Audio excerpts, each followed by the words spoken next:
What unfolded next brought tears to every eye in the room. The church fellowship hall in Shreveport, Louisiana, hummed with quiet energy. Folding chairs scraped gently across the gleaming floor, and hushed voices wove through the air. This space, typically alive with the clatter of Sunday potlucks or the murmur of Bible study, felt different that evening, charged with an unspoken anticipation. At the front stood Donald Trump, his larger-than-life presence filling the humble room. His familiar orange glow and animated gestures were instantly recognizable, yet tonight, a rare stillness softened his demeanor, as if he too felt the weight of the moment. The crowd was a tapestry of locals, families, retirees, and curious neighbors, all drawn to hear what he'd say. But one small figure stood out, not for her stature but for the quiet fire she carried. 8-year-old Lily, dressed in her Sunday best, held an old leather Bible close to her heart. It was a cherished heirloom from her late grandmother, its edges worn and its gold lettering dulled by time. Beside her, her mother had leaned in before they arrived, whispering, "You can ask him, but only if you're brave enough, and only if it's from your heart." Lily had nodded, her pulse racing. For weeks she'd practiced her question, scribbling it in her notebook during recess and whispering it into the dark before sleep. It wasn't a childish whim, it was a longing that pressed heavy on her young girl. As the night unfolded, Trump touched on his usual themes: policies, victories, the road ahead. The audience clapped politely or nodded along, but the spark of his typical rallies was absent. Lily waited, her small hands tightening around her Bible with every passing second. When the floor finally opened for questions, a line of adults formed quickly, eager to ask about jobs, laws, or even to praise his famous red tie. Lily wavered, shrinking into her seat, but a gentle nudge from her mother lit a spark within her. This was her chance. Her legs trembled as she rose, her heart beat a drum roll she swore everyone could hear. The line stretched long, but as she stepped forward, the room's chatter faded. Eyes turned to the tiny girl with the oversized Bible, pressed to her chest, and whispers danced through the crowd. When her moment arrived, Trump looked down at her, his face softening for a fleeting second. "And what's your question, young lady?" he asked, his tone surprisingly tender. Lily swallowed hard, her grip so fierce her knuckles whitened. Then, with a voice that quivered but held firm, she asked the question that had burned in her heart for months. "Mr. Trump, what does God mean to you?" The room froze in an instant, silence wrapping around them like a blanket. Eyes darted between the girl and Trump, her words hanging heavy, a force that pressed against every chest. For a man known for quick retorts, Trump didn't answer right away. He studied her, then the Bible she cradled, and something in him seemed to shift. The air thickened with anticipation, pulling everyone to the edge of their seats. His silence roared louder than any speech. This wasn't the Trump of brash confidence, this was a man caught off guard, his usual armor giving way to something softer, almost exposed. The Bible in Lily's hands drew his gaze again, and his lips parted, but no sound came. Under the weight of every stare, Lily's small frame looked fragile yet unshakable. Her question wasn't a test or a taunt. It was pure, born from a deep ache to grasp something vast. And that purity rang louder than any debate or rally cry. The stillness held, unbroken even by the creak of chairs or a stifled cough, as if the room itself paused to listen. Finally, Trump raised a hand, steadying himself against the podium. "That's a big question," he began, his voice low and even, "and it's not one I've always known how to answer." The crowd blinked in surprise, Trump, the unshakable, admitting doubt. He looked at Lily again, his expression warming, almost fatherly. "When I was your age," he went on, "I had questions about God too. My parents dragged me to church every Sunday. I'd sit there staring at the stained glass windows, wondering if he was even listening."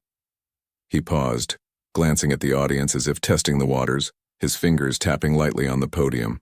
"My father used to say faith is like a ladder. You climb it step by step. Sometimes you're scared you'll slip, but you keep going because something up there's worth it. Back then I thought it was just a line to hush me up." A soft chuckle rippled through the room, easing the tension just a touch. But Lily didn't laugh. Her eyes stayed locked on him, waiting for the heart of his answer. Trump leaned closer, his voice dropping softer still. As I got older, life hit me hard. Losses, failures, times I wasn't sure I'd make it through. I didn't always feel God there. Sometimes I was mad at him. Other times I figured he'd written me off. The room hung on his words. This wasn't the polished Trump they knew. This was raw, unguarded. But here's what I've learned, he said, his tone firming.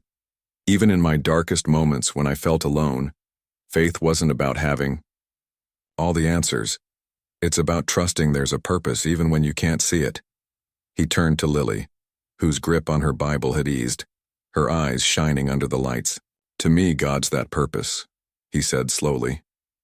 He's the nudge to keep climbing even when the ladder shakes.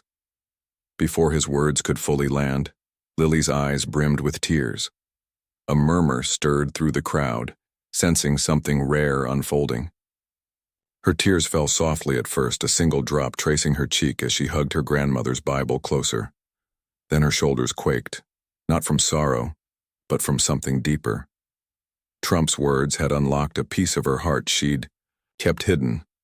Her mother reached over, a comforting hand on her back. "It's okay, sweetheart," she whispered. But Lily shook her head. This wasn't sadness. It was revelation. Trump noticed, stepping from the podium, his face unusually gentle. "What's your name?" he asked. "Lily," she managed, her voice a fragile thread. "That's a beautiful name," he said with a faint smile. "You know, Lily, the simplest questions are often the toughest, and sometimes they show us what really counts." Lily nodded, tears glistening as she met his gaze. "My grandma used to say that too," she whispered. "She said God's always listening, even when you don't hear him." Trump's face flickered with something tender, respect, maybe understanding. He took a breath, turning to the crowd. This little girl just asked something most grown-ups dodge. What does God mean to us? It's a hard question. It forces us to look inside, to face our fears and flaws. The room sat spellbound, Lily no longer just a child with a Bible, but a quiet force reshaping the night. "We're always chasing answers out there," Trump continued, his voice steady yet soft. "Power, success, money, but they don't fill the gaps. The real answers, the ones that scare us, ask, what do I stand for? Who am I when no one's watching?" He looked back at Lily. "Thank you, Lily, for reminding me of that. You're wiser than most adults I've met." Soft applause broke out, but Lily barely noticed, wiping her tears with her sleeve as her mother's proud, misty eyes met hers. Yet as the clapping faded, Trump's tone hinted at more to come, drawing the room deeper into his story. The air grew still again, every ear straining for his next words. He shifted at the podium, eyes sweeping the crowd before settling on Lily. A shadow crossed his face, hinting at something beyond the public mask. "When I was young," he began, his voice quieter now, "I thought I had life figured out.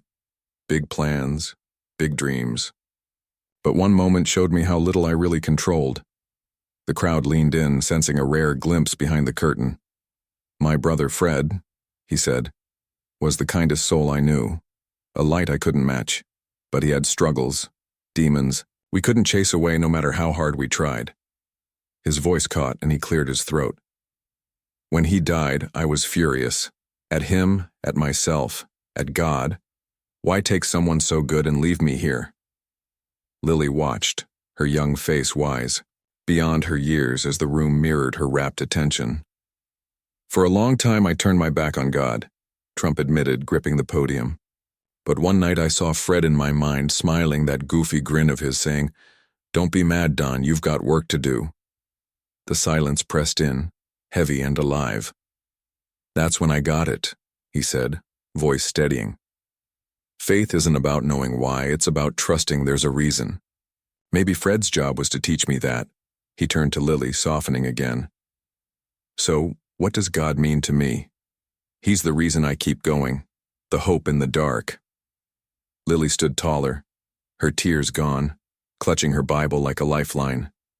"But Just as the moment settled, a hand rose from the back. A rugged man, his face etched with life's wear, stood. "Mr. Trump," he said, voice clear and deliberate. "I've wrestled with faith for years. Hearing you talk about doubt and hope, do you think we're all too scared to admit we're struggling?"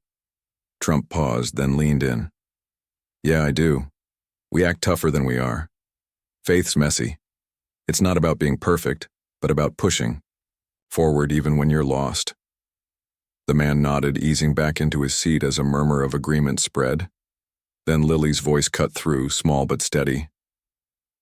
"My grandma said faith is like planting seeds.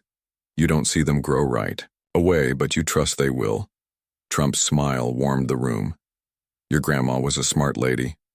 Faith's a seed, slow, hidden, but real." The night shifted, breathing with new life. People exchanged glances, whispers, nods. What began as a town hall had become a shared heartbeat. An older woman, silver hair neatly pinned, spoke next, her voice shaky. "I lost my husband last year. I've been so angry at God. Have I lost my faith for good?" Trump stepped closer, voice gentle but firm. "It's never gone for good. Faith waits, slipping back in when you're not even looking."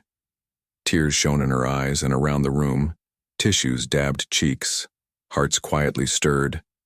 The evening had transcended questions. It was connection now, raw and real. The air buzzed. With a tender energy, strangers turned kindred by vulnerability. "Faith isn't always loud," Trump said, his voice humble yet sure. "It's in the quiet, the helping hand, the listening ear, the brave question like Lily's. That's what matters." Applause swelled, not just for him but for the moment, for Lily's courage, for the truths uncovered.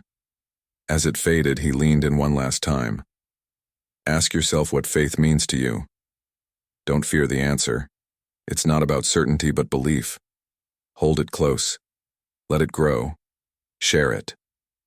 The room burst into cheers, hugs, and tears. Strangers, now friends, lifted by hope. Lily watched as Trump knelt before her. "Thank you, Lily," he said softly. "You've got guts most grown-ups don't." She shook his hand. "Steady now." "Thank you, Mr. Trump, for answering." He smiled, waved to the crowd, and left the stage. The hall hummed with chatter, transformed. Lily turned to her mother, voice firm. "Grandma would have been proud, right?" Her mother's eyes shimmered. "More than proud, sweetheart. She'd be in awe." As people drifted out, the truth lingered. The bravest questions sparked the deepest answers, revealing pieces of us we'd lost along the way. If this moved you, pause, reflect on your faith, share it with someone who needs it, and stick around for more stories that stir the soul and draw us closer.